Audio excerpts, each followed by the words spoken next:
There are brand new developments in a bombshell report uncovered by the Local 4 defenders. Video from inside the Macomb County Jail showing a woman giving birth on the jailhouse floor. The mother says medical staff refused to take her to the hospital, and now she's taking them to court. We bring in defender Kevin Dietz. She says this incident is still traumatizing her, doesn't it? Yeah, she's still having problems at night because of this incident. You know, Jessica Preston was pulled over because she had a rosary around her rear view mirror. She was jailed for driving on a suspended license. She told the staff at the Macomb County Jail she was 8 months pregnant and had already scheduled a C-section because she was a high-risk pregnancy. Still, when she went into labor, she begged to go to the hospital, but no one would take her. Big hug. Oh, big hug. A mom and her son enjoying an afternoon together, but when night falls, the night terrors come.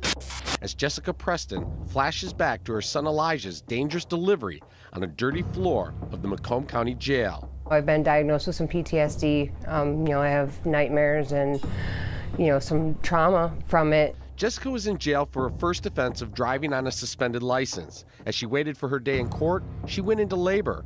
According to her lawsuit just filed in federal court, she pressed the emergency button in her jail cell and asked to go to the hospital. They said, "No, we don't believe you," and I was kind of in shock. The contractions became more intense. She hit the emergency button again. And they told me the second time, knock your off. We can charge you, if you don't knock it off. Now she was bleeding badly. She didn't know if she was losing the baby. She hit the button again, and this time she was told to carry her belongings and go to the medical unit. There, they still did not call an ambulance. 45 minutes later, Elijah was born. His birth certificate lists the Macomb County Jail as his place of birth.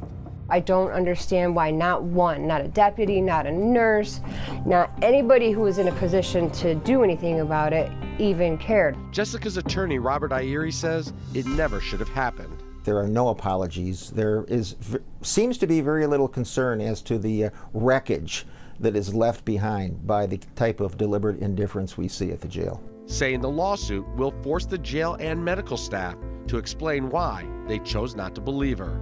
How they could say that in the face of the facts that were right in front of them, I have no idea. They're going to have to explain that to a jury. 2 years later, Elijah is doing well.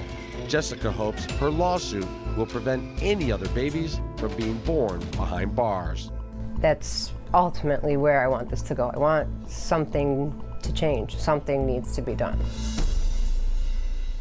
The lawsuit names several defendants, including Macomb County Sheriff Anthony Wickersham. The county attorney has already filed a motion to dismiss the sheriff from the suit. In order to win, Jessica Preston's attorney must prove the jail and/or medical staff intentionally ignored her well-being. It's a stunning thing to see that on the birth certificate, isn't it? Yeah, it's amazing. You've reported on things at the Macomb County Jail before. What is the response from the folks at the jail? So we tried to get a hold of corporate counsel by email. They did not respond today, and we called the sheriff's department and we didn't get a call back. But at the time, we should be clear to report that they said they back the actions of the staff and they stand by them as they did what had to be done under the circumstances. More to come, I'm sure, Yeah. of this. Okay. All right, Kevin.